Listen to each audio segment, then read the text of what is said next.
কালিমা নিয়ে আমরা বেশ অনেকেই ধূম্রজালের মধ্যে আছি। অনেকেই মনে করেন লা ইলাহা ইল্লাল্লাহ হু মুহাম্মাদুর রাসূলুল্লাহ, এটাই কালিমা। বাট কালিমা হলো কোরআন ও সুন্নাহের সারসংক্ষেপ। সুতরাং কোরআন ও সুন্নাহের জ্ঞান অর্জন না করে কেউ মুমিন হতে পারে না। সুন্নাহ হতে হবে কোরআন ভিত্তিক। আর আল্লাহ কোরআনে যে দলিল দিয়েছেন তাতে কালিমা হলো এটাই। সূরা ইব্রাহিম আয়াত নাম্বার 24, আলাম তারা কাইফা দারাবাল্লাহু মাসালান কালিমাতান তাইয়্যিবাতান কাশজারাতিন তাইয়্যিবা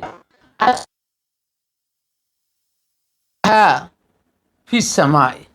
তাহলে কালিমা তাইয়্যিবা হলো এটাই যে যার মূল আসলু হাসাবিতুন, মূল দৃঢ় এবং তার শিক্ষা শাখা প্রশাখা বিস্তৃত সুবিস্তৃত।